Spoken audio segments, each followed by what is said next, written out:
हमने reactive electrolysis की थी, उसमें हमने देखा था कि एनोड जो है वो डिसॉल्व होती है, और जिस मेटल की एनोड बनी हुई भी होती है उसका मेटल आयन जब इलेक्ट्रोलाइट में होता है तो वो कैथोड पे जाके डिपॉजिट होने लगता है। तो एक्टिव इलेक्ट्रोलिसिस को हम लोग बेसिकली यूज कहाँ कहाँ करते हैं वो हमें देखना है, uses of active electrolysis.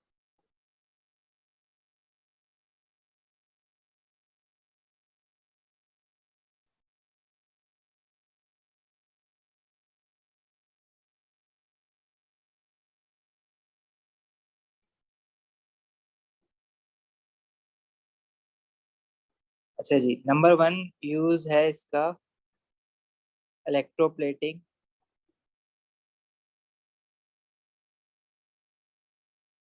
Electroplating देखो क्या होती है, जैसे आप लोगों ने सुना होगा कि अगर मुझे लेट से किसी आयरन मेटल पे चांदी का पानी चढ़ाना है या सोने का पानी चढ़ाना है, तो पानी चढ़ना क्या होता है, डेट इज इलेक्ट्रोप्लेटिंग।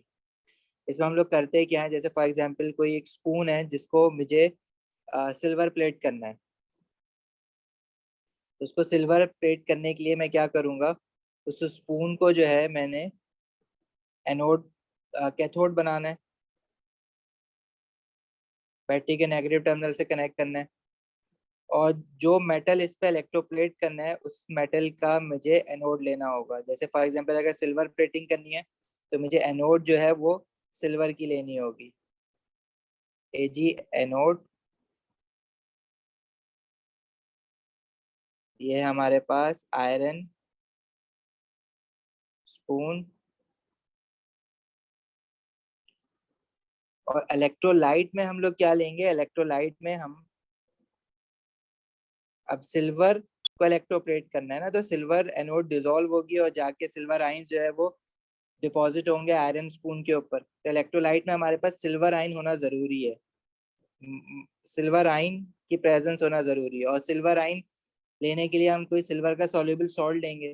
जैसे नाइट्रेट जो होते हैं वो चाहे किसी भी मेटल नाइट्रेट हो वो सारे के सारे सॉल्युबल होते हैं, तो हम लोग सिल्वर नाइट्रेट ले सकते हैं, AgNO3 एक्वस फॉर्म में। तो इसमें सिल्वर आइन होगा, नाइट्रेट आइन होगा, और क्योंकि एक्वस है तो H पॉजिटिव आइन और OH नेगेटिव आइन भी होगा।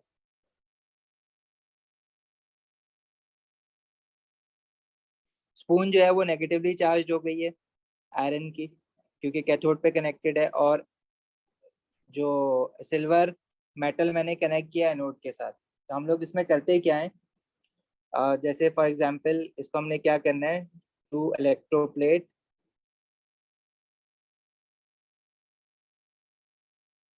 Iron spoon by silver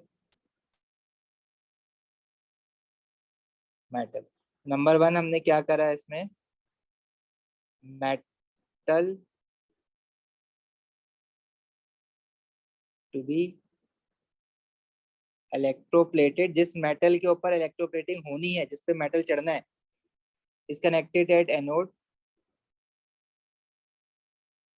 sorry, is connected at cathode, not anode. Metal to be electroplated is connected at cathode.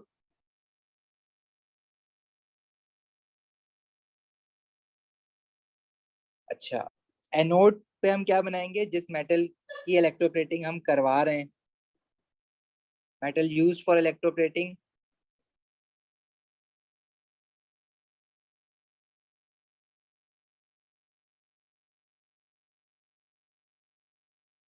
is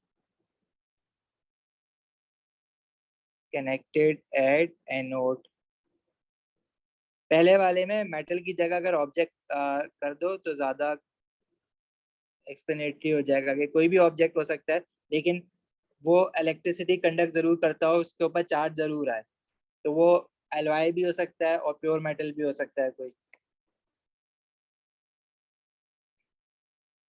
अच्छा, इलेक्ट्रोलाइट हम क्या लेंगे, इलेक्ट्रोलाइट मस्ट हैव आयंस, या you should write free moving ions, must have free moving ions of metal used for electroplating. जैसे silver को अगर electroplate कराना है तो सिल्वर आयन इलेक्ट्रोलाइट में जरूर होना चाहिए।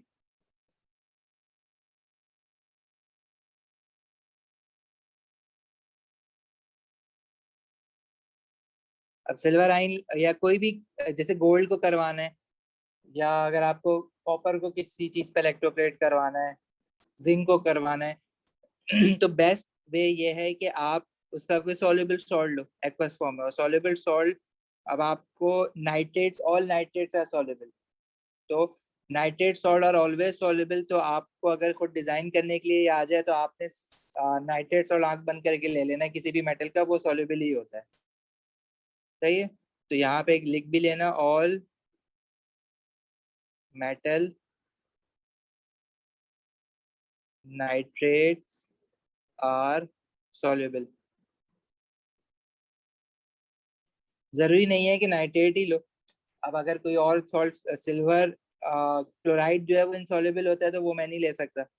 हाँ, मैं सिल्वर के अलावा कुछ और ले सकता हूँ, सिल्वर क्लोराइड के अलावा फिर मैं सिल्वर सल्फेट, लेकिन उसकी भी सॉल्युबिलिटी जो है वो कम ही होती है। तो बेस्ट ये है कि आप नाइट्रेट ले लो। जैसे कॉपर है तो कॉपर सल्फेट लिया जा सकता है क्योंकि कॉपर सल्फेट सॉल्युबल होता है, कॉपर नाइट्रेट भी सॉल्युबल होता है। लेकिन अगर खुद डिजाइन करने के लिए आ जाए या कुछ पूछे कि कौन सा इलेक्ट्रोलाइट होना चाहिए, तो सारे के सारे नाइट्रेट, सब मेटल नाइट्रेट सॉल्युबल होते हैं, तो आप वो आग बंद करके लिख सकते हो। अच्छा, अब होगा क्या है इसमें, एनोड तो डिसॉल्व होती है एक्टिव इलेक्ट्रोलिसिस में, तो इस पे सिल्वर मेटल जो है एलिमेंटल फॉर्म से आयनिक फॉर्म में आ जाएगा, सिल्वर आयंस बन जाएंगे by losing 1 mole of electron. Silver solid state से एक्वा स्टेट में आ गया। एनोड जो है वो डिसॉल्व होना शुरू हो जाएगी, एनोड विल डिसॉल्व।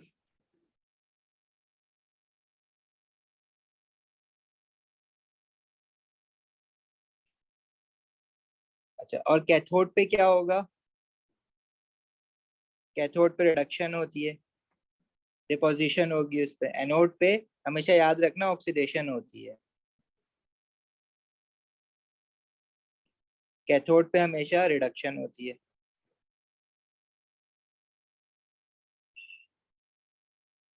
तो एनोड की एक्टिव इलेक्ट्रोलिसिस में जो भी आपकी एनोड की इक्वेशन होती है उसको उल्टा करके लिख दो तो वो कैथोड की इक्वेशन बन जाती है।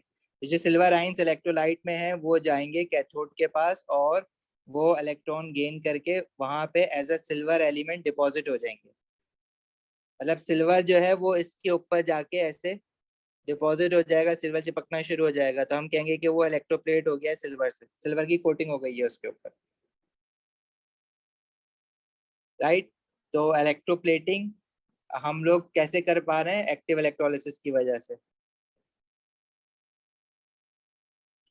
लिख लिया है, ये आगे बढ़े। देखो इसका हैंड आउट नहीं देता हूँ मैं, ये ऑलवेज आस्क, ये लिख लो अपने पास साथ साथ, वरना इक्वेशन की प्रैक्टिस नहीं होती है।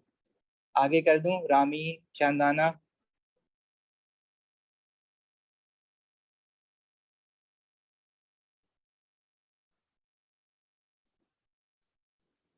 Okay, another use of active electrolysis is, हम प्योरिफिकेशन ऑफ मेटल्स करते हैं इससे।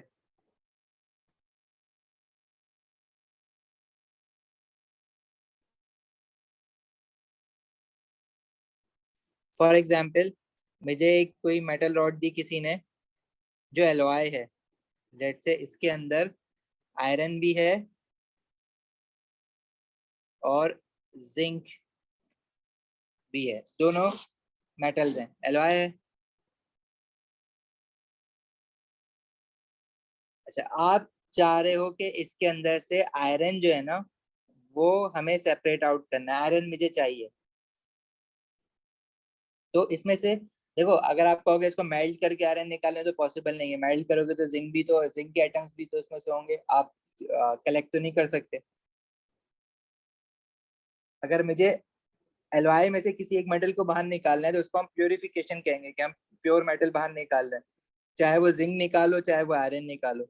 इन दिस एग्जाम्पल अगर मैं कहूँ कि मुझे आयरन निकालना है, तो फिर हम क्या करेंगे, ये जो मेटल रॉड हमें गिवन है ना, जो एलॉय है जिसमें से मुझे आयरन को निकालना है,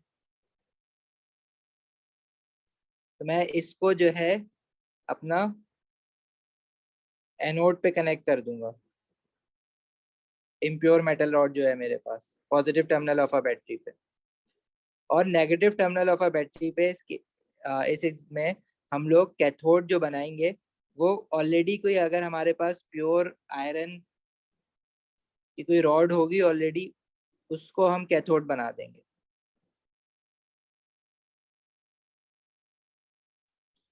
एनोड पे मैंने क्या बनाया, this is impure iron rod, या इम्प्योर रॉड कह दो बस इसको। इसमें आयरन भी है, जिंक भी है, ये एनोड पे कनेक्ट करिए तो इसमें पॉजिटिव चार्ज आ जाएगा। और जो कैथोड है वो मैंने कोई प्योर आयरन लिया और उसकी रॉड को जो है मैंने कैथोड पे कनेक्ट कर दिया, तो this is pure iron rod जिसको मैंने कैथोड बना दिया। इलेक्ट्रोलाइट में हम क्या लेंगे, देखो हम चाह क्या रहे हैं कि इस इम्प्योर आयरन रॉड में से सिर्फ आयरन निकले और प्योर आयरन रॉड पे जाके डिपॉजिट होना शुरू हो जाए।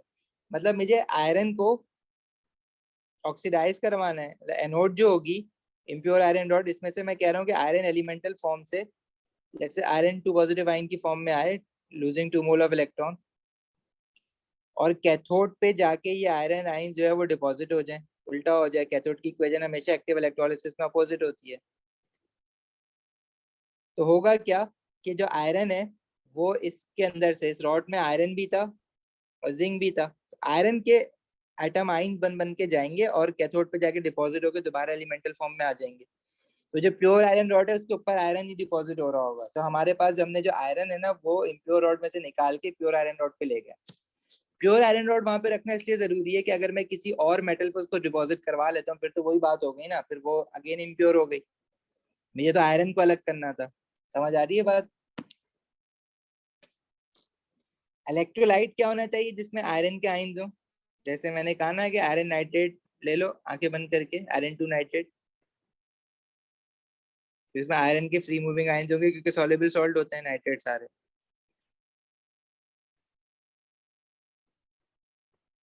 क्योंकि एक्वा से तो H पॉजिटिव आयन और OH नेगेटिव आयन भी होगा। क्या स्टेप्स हैं इसमें,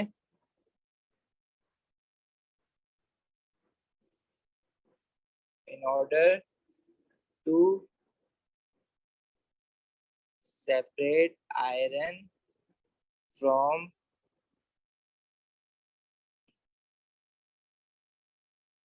आयरन जिंक एलॉय, जिसको हम ब्रास भी कहते हैं।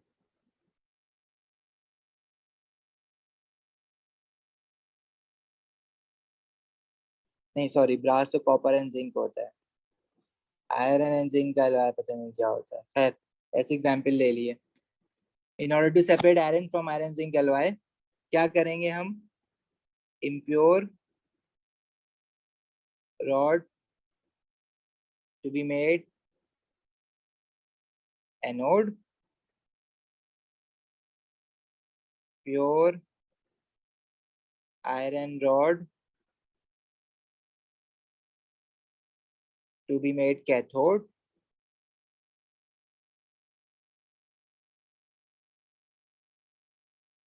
electrolyte must have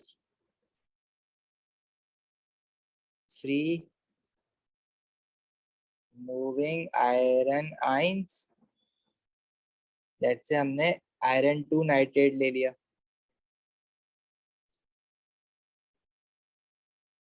Fe iron atoms from impure rod will oxidize to iron ions,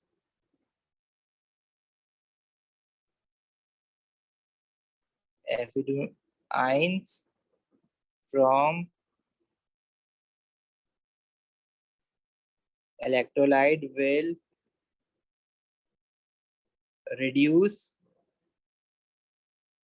at cathode to form iron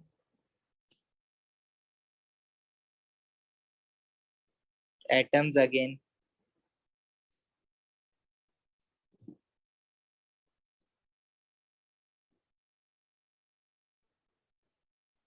Ramin states किस चीज की स्टेट याद करने के लिए कह रहे हो? देखो आयन जो होंगे तो वो तो हमेशा एक्वस होंगे। हाँ, आपको मेन जैसे क्लोरीन गैस है वो गैस होती है, ऑक्सीजन गैस होती है। आयरन जो होता है वो एलिमेंटल फॉर्म में सॉलिड होता है। मेटल जो है सारे के सारे एलिमेंटल फॉर्म में सॉलिड होते हैं एक्सेप्ट फॉर मरकरी। ये इतनी स्टेट्स याद होनी चाहिए आपको, वो ऑलरेडी होती है, आपको ऑलरेडी सबको याद।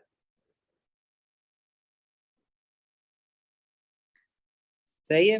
अच्छा, जो कॉपर है उसका क्या इसके अंदर जिंक था, सॉरी जिंक जो है दूसरा मेटल, उसका क्या होगा? जैसे जैसे इसमें से आयरन निकलता जाएगा तो जिंक जो है वो नीचे गिर जाएगा, तो जिंक नीचे जमा हो जाएगा इलेक्ट्रोलाइट के अंदर, उसको भी बाद में फिल्ट्रेशन करके निकाल सकते हो। आयरन जो है वो प्योर आयरन रोड पे डिपॉजिट हो गया आपका, तो आपने आयरन अलग कर लिया उसमें से। फिर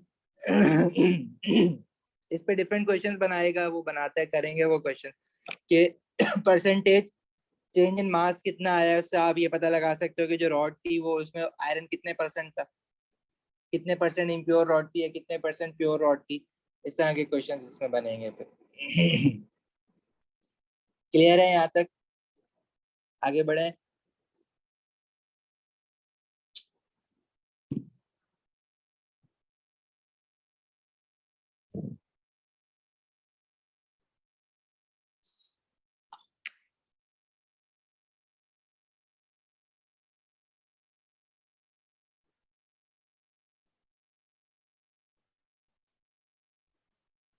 अच्छा जी, कुछ क्वेश्चंस करेंगे इसके पहले ना, जितना अभी तक हमने पढ़ा है एक्टिव इलेक्ट्रोलिसिस और इनर्ट इलेक्ट्रोलिसिस दोनों के 7 क्वेश्चन हैं, कुछ जनरलाइज क्वेश्चन है।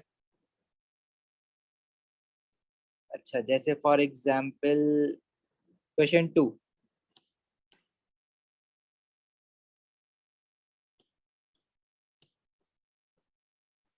अब इसमें कह रहा है concentrated aqueous sodium chloride is electrolysed using inert electrolysis. Inert electrolysis है, इनर्ट इलेक्ट्रोड्स यूज कर रहा है, एक्टिव का केस नहीं है। Until no more chlorine gas is evolved, what could be the pH of the resulting solution.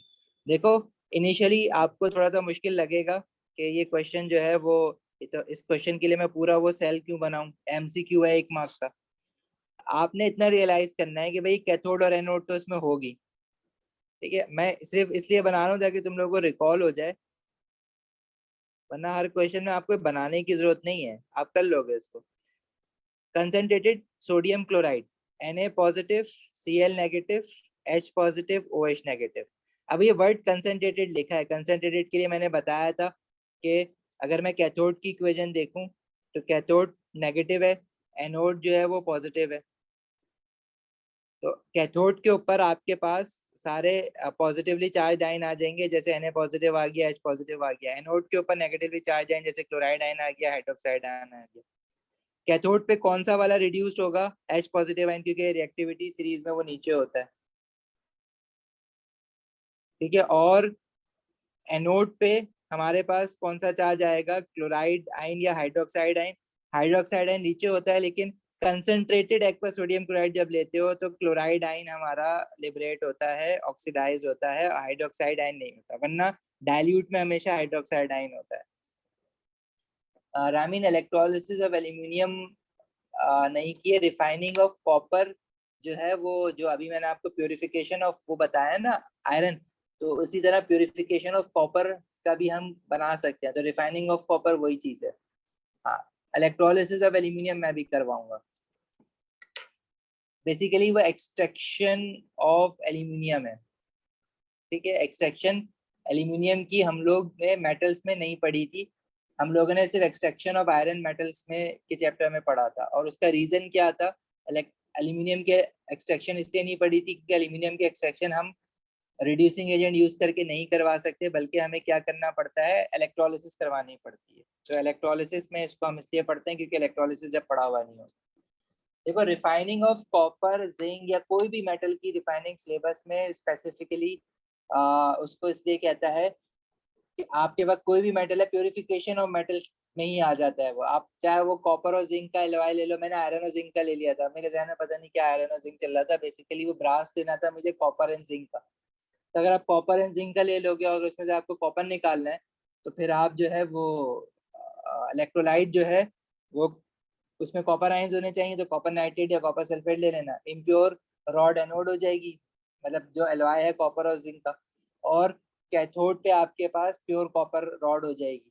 तो वो क्या होगा कि कॉपर ऑक्सीडाइज होके वहां पे कैथोड पे जाके रिड्यूस होना शुरू हो जाएगा। बस यही है। ठीक है रामीन।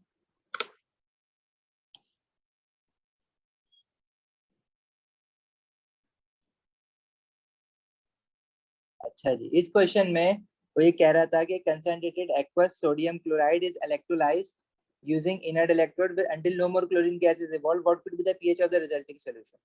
देखो इस सोल्यूशन में H पॉजिटिव आयन कम हो रहा है, हाइड्रोजन गैस बन के निकलेगा ना, कैथोड पे रिडक्शन होगी, H2 गैस। ठीक है, और एनोड पे क्लोराइड आयन जो है वो ऑक्सीडाइज होकर क्लोरीन गैस बना लेगा।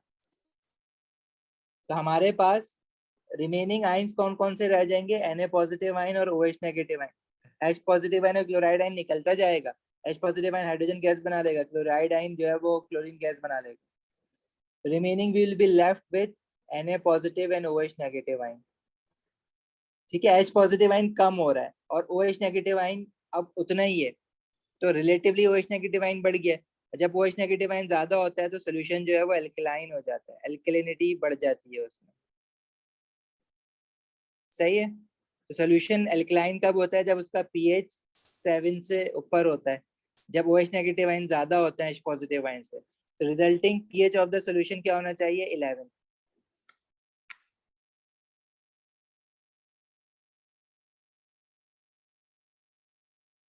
नहीं रामीन, वो वाला नहीं है हमारे पास, वो 5070 में नहीं है।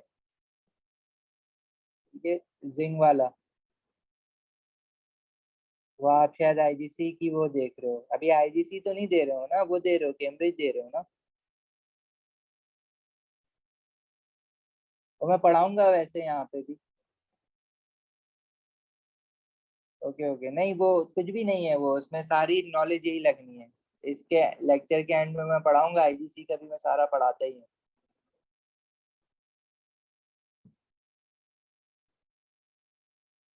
ठीक है, डन। क्वेश्चन समझ आ गया ये वाला?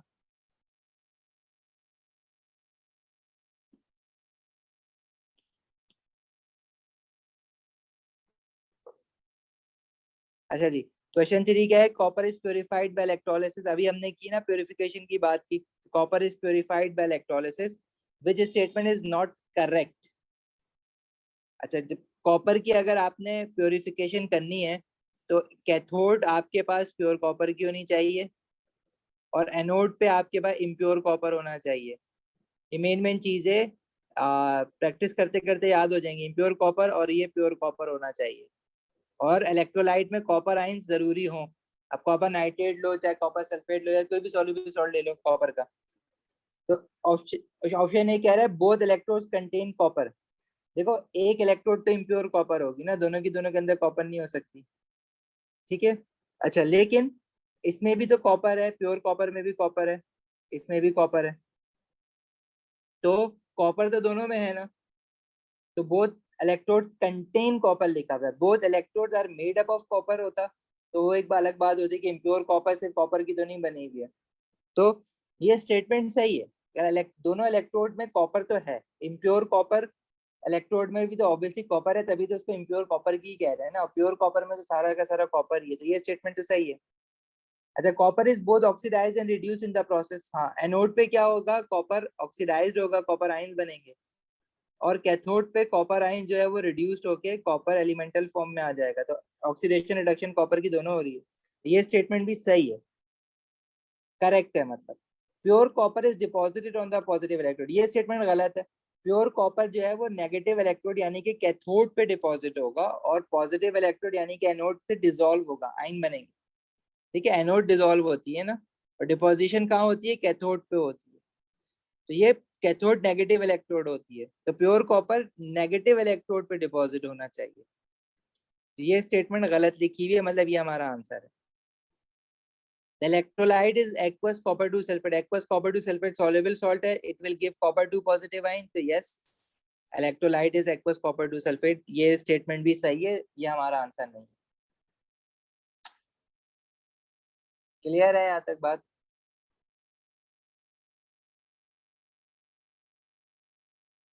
क्वेश्चन 4 का आंसर बताओगे? An electrical circuit is set up using copper wire. Copper in the form of wire, it will conduct electricity due to the presence of free electrons. ठीक है, लेकिन जब इलेक्ट्रोलाइट में कॉपर आयन होंगे तो वो फ्री आयंस की वजह से इलेक्ट्रिसिटी कंडक्ट कर रहे हैं। कह रहे हैं which process take place in the copper wire? Electrons move along the wire to the negative terminal. Positive ions stay in position. अगर मैं मेटेलिक बॉन्डिंग की बात करूं तो कॉपर में मेटल पॉजिटिव आयंस होंगे, copper metal positive ions surrounded by sea of delocalised electrons. और जब भी कोई भी मेटल इलेक्ट्रिसिटी कंडक्ट करता है तो उसके इलेक्ट्रॉन्स फ्लो करते हैं, लेकिन मेटल पॉजिटिव आयंस जो है अपनी जगह पे ही रहते हैं, वो कहीं नहीं जाते। और इलेक्ट्रॉन्स कैसे फ्लो करते हैं? अगर मैं इसके अक्रॉस बैटरी कनेक्ट करूंगा तो बैटरी का एक पॉजिटिव टर्मिनल होता है, एक बैटरी का नेगेटिव टर्मिनल होता है। तो बैटरी के जो नेगेटिव टर्मिनल है वो इलेक्ट्रॉन्स को रिपेल करेंगे, धक्का मारेंगे ना, नेगेटिव नेगेटिव है, तो electrons will move from negative terminal of a battery towards the positive terminal of a battery. ठीक है, तो ये कह रहा है electrons move along the wire to the negative terminal, ये बात गलत है। They can not move towards the negative terminal, they will move away from the negative terminal, और they will move towards the positive terminal. ठीक है,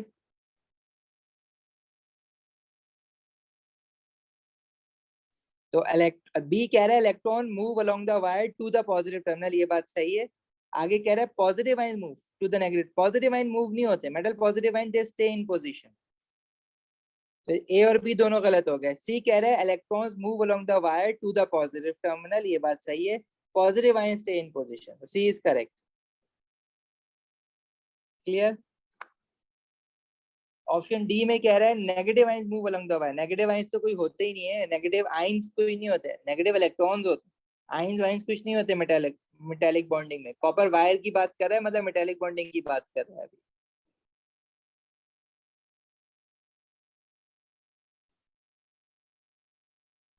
अच्छा जी, question 5, which ion is not present in the dilute sulphuric acid? Sulphuric acid जब आप as electrolyte लोगे तो इसमें से H पॉजिटिव आयन निकलेगा, सल्फेट आयन निकलेगा, SO4 नेगेटिव आयन, और वाटर की वजह से H पॉजिटिव आयन और हाइड्रोक्साइड आयन होगा। तो सल्फाइड SO3 नेगेटिव, इसको हम सल्फाइड कहते हैं। एलिमेंट मिक्सचर एंड कंपाउंड्स में याद किया था ना, ये नहीं होता। सल्फेट होगा, OH नेगेटिव आयन होगा, H पॉजिटिव आयन होगा।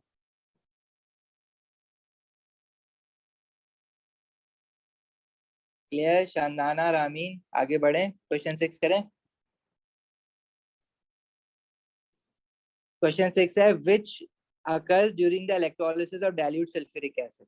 अब डाइल्यूट सल्फ्यूरिक एसिड की अगर इलेक्ट्रोलिसिस आप थोड़ी सी रिकॉल करो, वैसे तो टिप्स पे होनी चाहिए ये सारी इलेक्ट्रोलिसिस, आहिस्ता आहिस्ता याद हो जाएंगी। तो जब मैं डाइल्यूट सल्फ्यूरिक एसिड की इलेक्ट्रोलिसिस करूंगा तो आयंस कौन कौन सा होगा? H positive ion, sulphate ion and OH negative ion. पानी की वजह से H positive ion and OH negative ion, sulphuric acid की वजह से H positive ion and SO4 negative ion. तो H पॉजिटिव आयन मैंने एक ही बार लिखा है क्योंकि एक ही बार लिखेंगे उसको, दोनों जगह से आ रहा है फिर भी। कैथोड और एनोड पे क्या इक्वेशन होंगी? कैथोड पॉजिटिवली चार्ज, तो इस पे जो आयन, एनोड पॉजिटिवली चार्ज, जो उस पे जो आयन आएगा वो कौन कौन सा आएगा? SO4 नेगेटिव आयन और OH नेगेटिव आयन। अगर तुम लोगों को याद हो वो some naughty children of bromine and iodine, उसमें हमने क्या देखा है कि सल्फेट और नाइट्रेट जो है वो कभी भी डिस्चार्ज ही नहीं होते।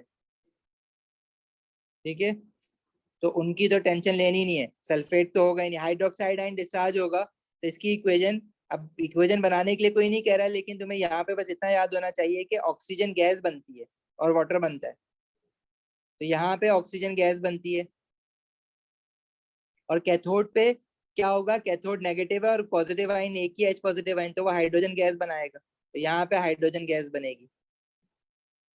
अच्छा, तुम लोगों को अगर ये भी याद हो कि इनकी इक्वेशन, चलो ये याद करके जाना है, तब ये आप एग्जाम में बैठ के इतनी सारी आपको इक्वेशन बनाओगे नहीं। सल्फ्यूरिक एसिड के इलेक्ट्रोलिसिस में आपने ये याद रखना है कि जब भी सल्फ्यूरिक एसिड की इलेक्ट्रोलिसिस होगी तो एनोड पे हाइड्रोक्साइड आयन जो है वो ऑक्सीडाइज्ड होगा, और कैथोड पे H पॉजिटिव आयन जो होगा वो रिड्यूस्ड होगा। इसके अलावा और कोई ऑप्शन ही नहीं होता। जब आप इसकी ओवरऑल इक्वेशन या कंप्लीट सेल इक्वेशन बनाते हो तो हाइड्रोजन आयन वाली इक्वेशन को मल्टीप्लाई बाय 2 करते हो और फिर इन दोनों की लेफ्ट साइड और राइट साइड जब ऐड कर देते हो तो you will finally left with 4OH negative 4H positive 2H2O O2 and 2 mole of hydrogen. यहाँ पे अगर तुम्हें याद हो कि ऑक्सीजन और हाइड्रोजन जो है वो 1:2 के रेशियो में बनती है, मतलब जितना ऑक्सीजन बनेगा उसका हाइड्रोजन उसका डबल बनेगा। मतलब अगर मैं कहूँ कि ऑक्सीजन का 1 वॉल्यूम बन रहा है या 1 मोल बन रहा है तो हाइड्रोजन का 2 वॉल्यूम या 2 मोल बनेगा। अगर मैं कहूँ कि ऑक्सीजन 50 सेंटीमीटर क्यूब प्रोड्यूस हो रही है तो हाइड्रोजन 100 सेंटीमीटर क्यूब प्रोड्यूस होगी। तो ये बात सल्फ्यूरिक एसिड के इलेक्ट्रोलिसिस के लिए आपको याद रखनी है। अब चाहे कंसंट्रेटेड सल्फ्यूरिक एसिड के इलेक्ट्रोलिसिस हो चाहे डाइल्यूट हो, क्योंकि कंसंट्रेटेड में एनाइन पे ही फर्क पड़ता है ना, सल्फेट तो चाहे कंसंट्रेटेड हो चाहे डाइल्यूट हो उसमें तो डिस्चार्ज होना ही नहीं है। तो in any case electrolysis of sulphuric acid will give you this, मतलब ये कंप्लीट सेल इक्वेशन देगा तुम्हें। तो 1 मोल ऑफ ऑक्सीजन और 2 मोल ऑफ हाइड्रोजन बन रहा होगा। एनोड पे ऑक्सीजन गैस निकल रही होगी, कैथोड पे हाइड्रोजन गैस निकल रही होगी। सारी बातें याद रखनी है एक क्वेश्चन के लिए। अगर तुम भूल जाओ तो ऑब्वियसली इलेक्ट्रोलिसिस बना के देख सकते हो, लेकिन हमें अपना टाइम सेव करना है। और वो कह रहा है which occur during the electrolysis of dilute sulphuric acid hydrogen and oxygen are formed in the ratio 2 volume of oxygen to 1 volume of hydrogen. क्या ये बात सही लिखी हुई है? उल्टा नहीं लिख दिया इसने? 1 volume of oxygen and 2 volume of hydrogen 1:2 का रेशियो है, इसलिए ए हमारा गलत हो गया। पी कह रहा है hydrogen is formed at the positive electrode.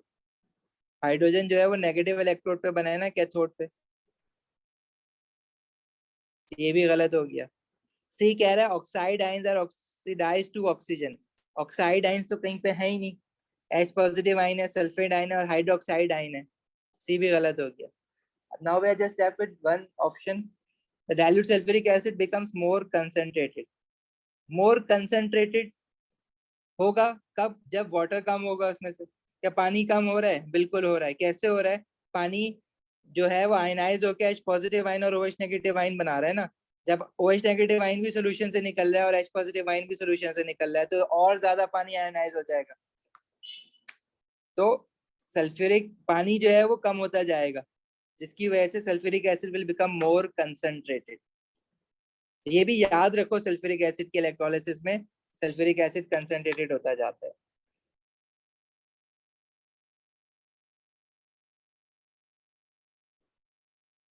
Clear?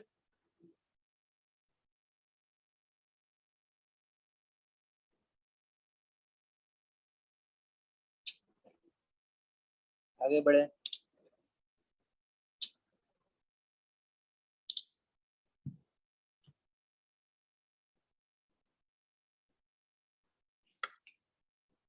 अच्छा, इसमें कह रहा है aqueous copper to sulfate is electrolyzed using carbon electrode, which observation will be made? Copper two sulphate की इलेक्ट्रोलिसिस की कार्बन इलेक्ट्रोड। देखो कार्बन इलेक्ट्रोड ग्रेफाइट की बात कर रहा है। ग्रेफाइट इज कार्बन ना, एलोट्रोप ऑफ कार्बन। तो जब ग्रेफाइट या कार्बन इलेक्ट्रोड यूज करेगा तो इनर्ट इलेक्ट्रोलिसिस होगी, मतलब कोई एनोड वेनोड डिसॉल्व नहीं होना ही है इसमें। कॉपर टू सल्फेट की इलेक्ट्रोलिसिस अगेन ये भी करवाई है, ये भी आपको याद ही रखनी है एक तरीके से कि कॉपर टू सल्फेट की जब हमने इलेक्ट्रोलिसिस की है तो हमारे पास जो इसके अंदर आइंस हैं वो कॉपर आइन है और सल्फेट आइन है और H पॉजिटिव आयन और हाइड्रोक्साइड आयन। अगर कैथोड की इक्वेशन रिकॉल करो इसकी, तो कैथोड नेगेटिव इलेक्ट्रोड है, इस पे H पॉजिटिव आयन आएगा और कॉपर टू पॉजिटिव आयन आएगा। रिएक्टिविटी सीरीज में कॉपर टू पॉजिटिव आयन नीचे होता है, इसलिए वो रिड्यूस्ड होके कैथोड पे कॉपर एलिमेंटल फॉर्म में बन जाएगा, जिसका कलर हमने 2 कलर मैंने बताए थे। अक्सर वो पिंक कलर भी लिखता है, पिंक सॉलिड, या ब्राउन सॉलिड भी लिखता है। तो दोनों कलर याद रखना कॉपर के लिए। तो नेगेटिव इलेक्ट्रोड यानी कि कैथोड पे पिंक सॉलिड बनता हुआ दिखेगा। अच्छा, अगर मैं एनोड की बात करूं तो एनोड पे क्या होगा? H positive ion, OH negative ion और सल्फेट आयन। सल्फेट आयन तो कभी भी लिबरेट नहीं होता, तो हाइड्रोक्साइड आयन लिबरेट होगा तो ऑक्सीजन गैस बनेगी एनोड पे। मतलब पॉजिटिव इलेक्ट्रोड पे ऑक्सीजन गैस दिखेगी। ऑक्सीजन गैस जो होती है वो कलरलेस गैस होती है, bubbles of a colourless gas. और कॉपर आयन क्योंकि खत्म होते जा रहे हैं इलेक्ट्रोलाइट में से, तो कॉपर सल्फेट का जो ब्लू कलर है वो आहिस्ता आहिस्ता फेड होने लग जाएगा, लाइट होने लग जाएगा। इलेक्ट्रोलाइट ब्लू कलर फेड्स, ये बात सही है, blue colour fades. Negative electrode यानी कैथोड पे pink solid deposit, pink solid forms. और पॉजिटिव इलेक्ट्रोड पे ऑक्सीजन गैस निकल रही है, ऑक्सीजन गैस कलरलेस गैस होती है, तो उसने कलरलेस गैस लिखा हुआ है, तो ए इज द आंसर।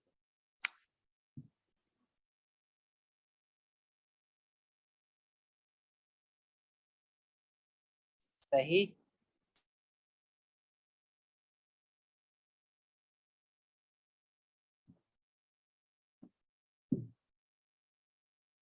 चलें आगे, रामीन चंदाना। अच्छा देखो ये आगे एक्टिव इलेक्ट्रोलिसिस का कैसे मैं कह सकता हूँ। एक्टिव इलेक्ट्रोलिसिस दिख रहा है, कीवी लगाई हुई है इसने, मतलब इलेक्ट्रोप्लेटिंग करने की कोशिश कर रहा है ना। Setup to plate a steel, plate electroplating को ही कहते हैं, विद कॉपर। स्टील के ऊपर कॉपर चढ़ा रहा है। तो अभी हमने क्या पॉइंट्स लिखे हैं। Object to be electroplated should be kept at the anode, cathode sorry. मतलब जिस ऑब्जेक्ट पे मेटल को चढ़ना है, जिस पे पानी चढ़ना है या जिस पे इलेक्ट्रोप्लेटिंग होनी है, that should be at the cathode. Metal that is used for electroplating should be kept at the anode, क्योंकि वो डिसॉल्व होगा। अब वो कह रहा है कि किस चीज पे, स्टील की पे प्लेटिंग करनी है विद कॉपर। तो स्टील की पे जब प्लेटिंग होनी है तो ये कैथोड पे कनेक्ट नहीं होनी चाहिए, इसी पे तो डिपोजिशन होगी। तो कैथोड पे कनेक्ट होने का मतलब ये नेगेटिव इलेक्ट्रोड होनी चाहिए, और इसको पॉजिटिव के साथ कनेक्ट कर दिया इसने, तो यहाँ पे एक मुझे गलती दिख रही है। अभी तक क्वेश्चन आगे पढ़ेंगे तो पता चलेगा, लेकिन ये तो गलत बनी हुई है। अब आंसर बता दो खुद ही। The key does not get coated with copper, of course गलत, टर्मिनल्स गलत कनेक्ट किए हुए हैं। Which change needs to be made to the plate की, चेंज अगर करना है तो आप पोलैरिटी चेंज कर दो, रिप्लेस द इलेक्ट्रिकल कनेक्शंस। बाकी सब सही है। कॉपर को प्लेट करना है तो कॉपर आइंस हैं सोल्यूशन में, ठीक है। बस ये जो नेगेटिव है उसको पॉजिटिव कर दो, जो पॉजिटिव है उसको नेगेटिव कर दो, मतलब बैटरी उल्टी करके लगा दो। क्लियर शानदाना।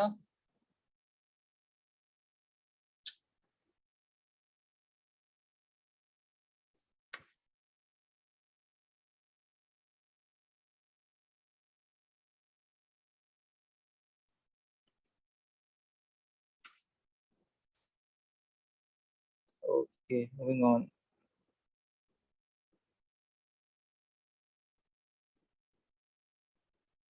क्वेश्चन 12 का आंसर बताओ।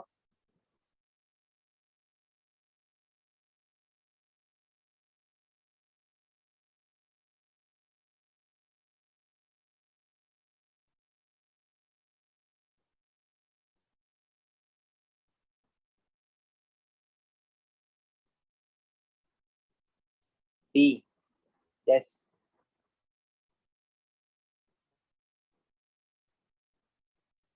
ठीक है, सही है, D is the right answer. Okay 21, 21 बता सकते हो क्या होगा आंसर।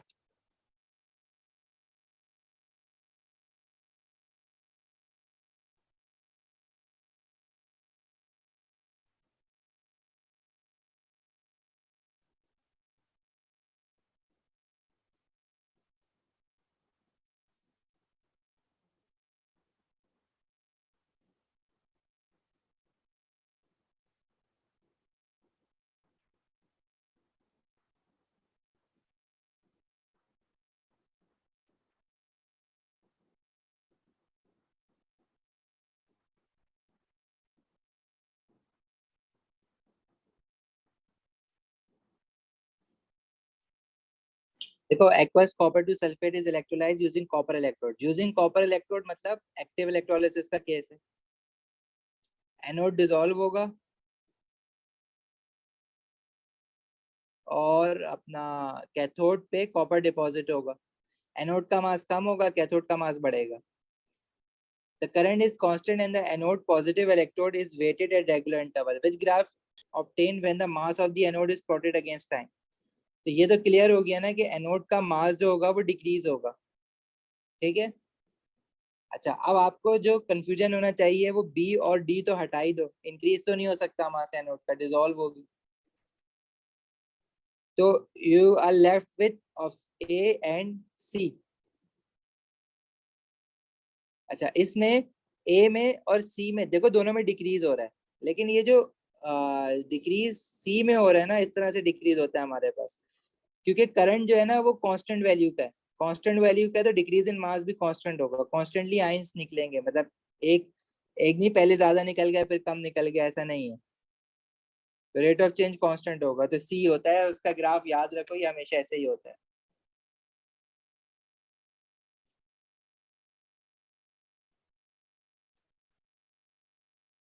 क्लियर है, समझ आई ये बात?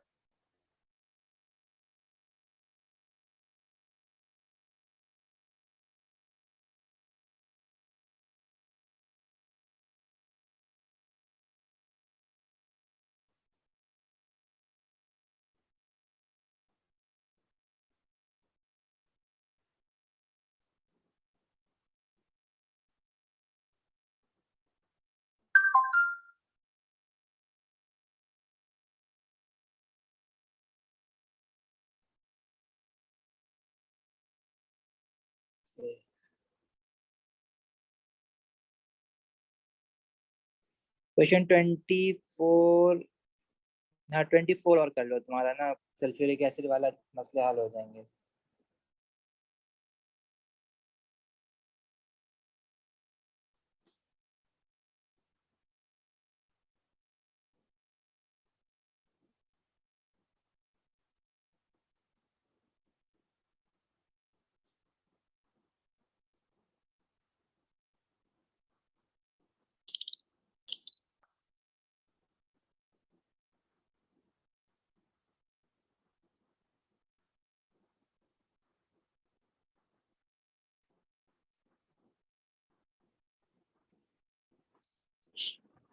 ए,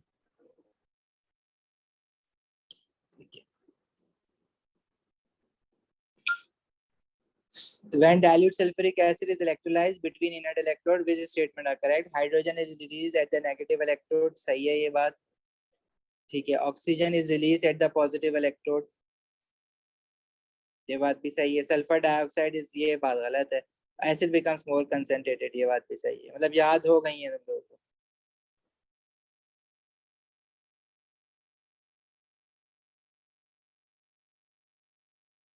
जैसे ये क्वेश्चन 27 है, इसमें कह रहा है कि the bulb lights and two colourless gases are form, मतलब इलेक्ट्रोलिसिस हो रही है तभी तो करंट पास हो रहा होगा, और करंट पास होने की पहचान क्या है कि बल्ब जल रहा है। कह रहे व्हाट इज एक्स, तो एक्स क्या होना चाहिए, कोई इलेक्ट्रोलाइट ही होना चाहिए ना जिसमें फ्री मूविंग आयंस हो। तो जैसे कह रहा है ए में कंसेंट्रेटेड एक्वस सोडियम क्लोराइड, ठीक है, लेकिन एक्वस सोडियम क्लोराइड की इलेक्ट्रोलिसिस करोगे तो कह रहा है two colourless gases are form, तो कैथोड और एनोड दोनों पे गैसेस नहीं बनेंगी। कंसेंट्रेटेड लिया है आपने तो क्लोराइड आइन जो है वो ऑक्सीडाइज होकर क्लोरीन गैस बना लेगा, लेकिन दूसरी साइड पे एच पॉजिटिव आइन जो है वो, हाँ इसमें बना रहा है, हाइड्रोजन गैस बनेगी। ठीक है, एक्वस सोल्यूशन है तो गैसेस बनेगी। डाइल्यूट सल्फ्यूरिक एसिड जब आप लोगे तो आपके पास क्या कहते हैं, H positive ion and O H negative ion. नहीं ये, एक मिनट, मोल्टेन सोडियम क्लोराइड लोगे तो Na पॉजिटिव आयन जो है डिपॉजिट होकर सोडियम मेटल बना लेगा, तो इसमें गैस नहीं बनेगी। वन एट ईच इलेक्ट्रोड, तो इस मिथेनॉल इलेक्ट्रोलाइट नहीं है, इसको हटा दो, मोल्टेन सोडियम क्लोराइड को हटा दो।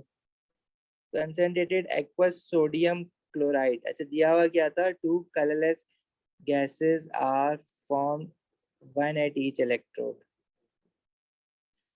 ओ ओके ओके ओके, ठीक है, बताओगे कोई? सी एंड डी कट हो गए, A and B aqua solution है। मैं तुम्हें ये बता देता हूँ, बी इसका आंसर है, ए इसका आंसर नहीं है, लेकिन ए में गैस जरूर बन रही है, दोनों इलेक्ट्रोड पे गैस बनेगी, क्योंकि आप जब कंसेंट्रेटेड सोडियम क्लोराइड की इलेक्ट्रोलिसिस करोगे तो cation Na positive H positive ion होगा, और क्लोराइड आइन और आपका OH नेगेटिव आइन होगा। इसमें क्लोराइड आइन ऑक्सीडाइज हो जाएगा क्योंकि कंसंट्रेटेड है, और टू क्लोरीन गैस बनेगी। और इसमें H पॉजिटिव आइन रिड्यूस हो जाएगा टू फॉर्म हाइड्रोजन गैस। तो कैथोड और एनोड दोनों पे गैसेस बन रही है। ठीक है, yes, chlorine is a green coloured gas. ठीक है, इसलिए कलरलेस नहीं है। वो कह रहा है कि two colourless gases are form. तो ए इसलिए गलत है क्योंकि गैस तो दोनों पे बन रही है, लेकिन दोनों की दोनों कलरलेस नहीं है।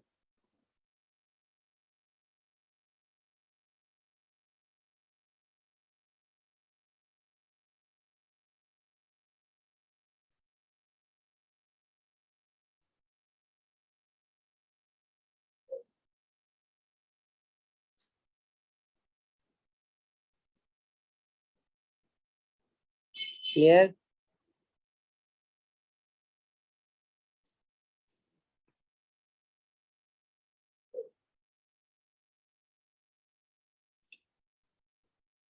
अच्छा जी, ठीक है, बाकी इतने कोई मुश्किल नहीं है क्वेश्चन।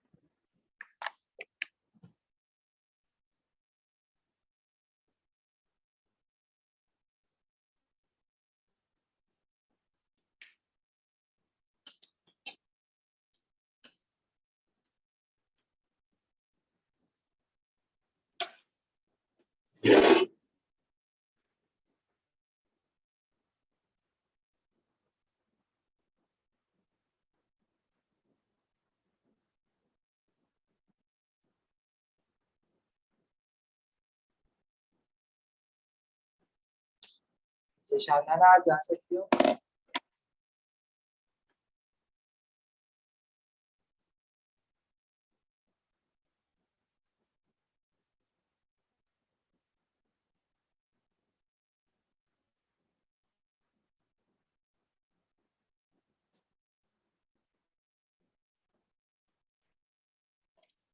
अच्छा रामी,